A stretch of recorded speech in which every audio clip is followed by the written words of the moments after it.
नमस्कार। एक बेहद ही महत्वपूर्ण जानकारी। चेन्नई में भूख हड़ताल, हंगर स्ट्राइक। तमिलनाडु के मेडिकल लैब टेक्नोलॉजिस्ट और मेडिकल लेबोरेटरी ओनर्स जो कि बेसिक मेडिकल लेबोरेटरी के संचालन करते हैं पिछले कई वर्षों से, उनके द्वारा भूख हड़ताल और विरोध प्रदर्शन किया जा रहा है। और उनका कहना है कि सरकार ने जो आदेश जारी किया है, जो कि जियो 41/2026 के नाम से है, उसको वापस लिया जाए। साथ ही वापस लेते हुए अगर उसमें संशोधन किया जा सके तो संशोधन किया जाए। अब संशोधन क्या किया जाए, तो सबसे पहले मैं आपको इस गवर्नमेंट ऑर्डर को दिखाता हूं, साथ में दिख भी रहा होगा आपको। तो ये गवर्नमेंट ऑर्डर है और क्लिनिकल एस्टेब्लिशमेंट एक्ट के तहत जो मेडिकल लेबोरेटरीज हैं उनको 3 भागों में डिवाइड किया गया है: बेसिक लेबोरेटरी, मीडियम और एडवांस। तो बेसिक जो मेडिकल लेबोरेटरीज हैं उसमें मेडिकल लेबोरेटरी टेक्नीशियन की अनिवार्यता की गई है, परंतु उस बेसिक मेडिकल लेबोरेटरीज के लिए लैब टेक्नीशियन की अनिवार्यता तो की गई है, लेकिन वो बेसिक मेडिकल लेबोरेटरी की रिपोर्ट्स को अपने हस्ताक्षर करके दे नहीं सकता है। सिर्फ वो ब्लड सैंपल कलेक्ट करेगा, टेस्ट लगाएगा, रिपोर्ट जनरेट करेगा और इतना ही काम कर सकता है। हालांकि भारत सरकार के स्वास्थ्य मंत्रालय ने 2018 में एक राजपत्र जारी किया था। उस राजपत्र के तहत चूंकि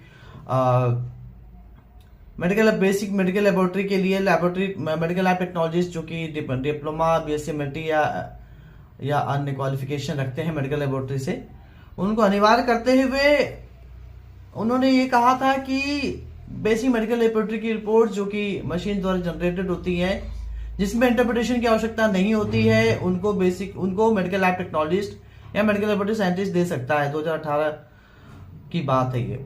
परंतु ये 2018 का राजपत्र शायद उन राज्यों में लागू नहीं हो पाया, इस वजह से जो है आज स्थिति बनी हुई है। और 2026 में तमिलनाडु क्या पूरे भारत देश में कुछ राज्यों को छोड़ करके ये यथास्थिति बनी हुई है। अगर समय पर जागरूक हुए होते और उस 2018 के राजपत्र को अपने राज्य में लागू करवाते हुए, जो ये सरकार ने पत्र जारी किया था जिसमें ये कहा था कि मशीन जनरेटेड रिपोर्ट्स को मेडिकल लैब टेक्नोलॉजिस्ट दे सकता है, जिसमें इंटरप्रिटेशन की आवश्यकता नहीं होती है। और साथ में ये भी कहा था कि जो एमबीबीएस डिजायरेबल होगा, हाँ, जहां पर अगर इंटरप्रिटेशन की आवश्यकता होती है तो वह एसेंशियल हो सकता है। अगर इसको लागू करा लिया गया होता तो आज तमिलनाडु के medical lab technology basic lab owners को भूख हड़ताल पर नहीं बैठना होता। हालांकि ये अपने अधिकारों के लिए जो है लड़ रहे हैं, सरकार से निवेदन कर रहे हैं, जो भी माध्यम हो सकता है, हंगर स्ट्राइक का माध्यम हो सकता है। और तो हालांकि इसमें कुछ और भी बातें की गई हैं। जो 2018 का राजपत्र है उसमें समय पे 2020 का संशोधन किया गया है, उसमें और भी रूल्स रेगुलेशंस आए हुए हैं। पूर्व में जैसे जानकारी प्राप्त हुई कि तमिलनाडु में जो 3000 स्क्वायर फीट की बात भी कही है कि 3000 स्क्वायर फीट एरिया होना चाहिए, परंतु शायद अभी 3000 स्क्वायर फीट का एरिया जो है उसको हटा दिया गया है। लेकिन ये भी जो है कहा गया है कि पोल्यूशन कंट्रोल बोर्ड का सर्टिफिकेट होना चाहिए आपके पास जो बायोमेडिकल वेस्ट सर्टिफिकेट होना चाहिए, सेफ्टी का भी जो है, फायर सेफ्टी का भी सर्टिफिकेट होना चाहिए। खैर ये तो मैंडेटरी चीजें हैं, ये होना भी चाहिए लैब्स में, जो बेसिक रिक्वायरमेंट्स है। परंतु जो ये साइनिंग अथॉरिटी की बात है, इस पर जो है वो क्लियर कट जो कोई गाइडलाइन नहीं है। हालांकि इस पर जो है भारत सरकार के स्वास्थ्य मंत्रालय ने कोशिश की थी कि क्लियर कट गाइडलाइन बनाई जाए, परंतु वो गाइडलाइन जो है वो कहीं न कहीं जो स्टैक होल्डर्स हैं उनकी नॉन एक्टिवनेस की वजह से जो है गाइडलाइन नहीं बन पाई। सरकार जो है तैयार थी, सरकार ने कई दफे कोशिश की कि जो बेसिक मेडिकल लेबोरेटरीज हैं उनको संचालन करने का और उसकी रिपोर्ट्स पर हस्ताक्षर करने का राइट जो है मेडिकल लैब टेक्नोलॉजिस्ट को एक क्वालिफिकेशन तय करते हुए कर दिया जाए।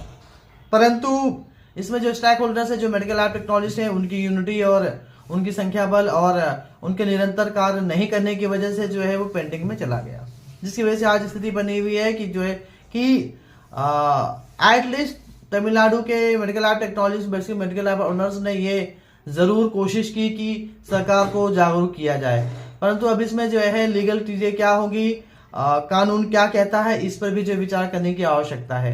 जहां तक इस क्लिनिकल एस्टेब्लिशमेंट एक्ट की बात है, इसमें अगर बेसिक मेडिकल लेबोरेटरी का जो रेगुलेशंस है जिसमें मैन पावर की बात कही गई, अगर उसको थोड़ा सा स्टडी किया जाए तो कहीं थोड़ा बहुत उसमें राहत मिल सकती है। परंतु अगर तमिलनाडु की बात की जाए तो तमिलनाडु में जो है अधिकतर डीएमएलटी और बीएससी-एमएलटी किए हुए लोग ही बेसिक मेडिकल लेबोरेटरी के संचालन कर रहे हैं। जो प्राप्त डाटा के अनुसार वहां पर maximum DMLT BSc MLT pass out candidates ही बेसिक मेडिकल लेबोरेटरी के संचालन कर रहे हैं। जैसा कि अभी हाल में ही पता चला कि जब एनसीएचबी ने, national commission for allied and health care profession ने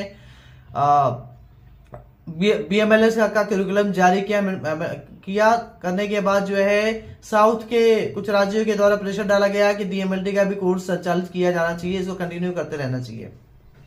तो कहीं ना कहीं ये इस प्रोफेशन में ये समझ में आता है कि लोग जागरूक नहीं है, अवेयर नहीं है।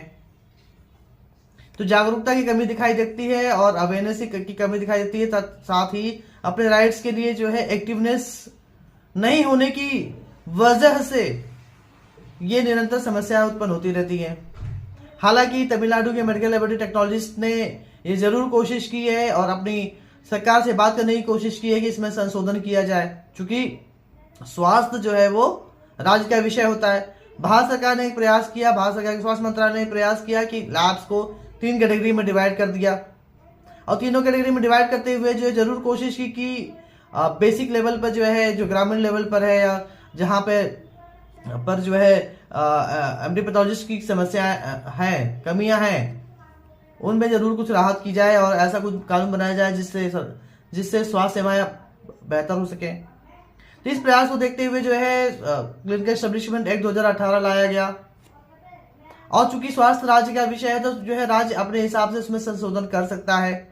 और अगर जो है लगातार इस तरीके से जो है दबाव या इस तरीके से मांग की जाती रहेगी कि सरकार से, तमिलनाडु के जो मेडिकल लैब टेक्नोलॉजिस्ट अगर करते हैं तो जरूर सरकार इस विषय पे विचार करेगी और संशोधन करने की बात अगर आती है तो वो संशोधन कर सकती है। ऐसा भी प्रावधान है। मैं बार बार कहता हूं कि स्वास्थ्य राज्य का विषय है और जो है डिमांड के हिसाब से और लोगों की सहूलियत के हिसाब से स्वास्थ्य सेवाओं के बेहतर रूप से संचालित करने के हिसाब से सरकार संशोधन भी कर सकती है। तो ये महत्वपूर्ण जानकारी आपको प्रदान करनी थी। बहुत बहुत धन्यवाद। नमस्कार।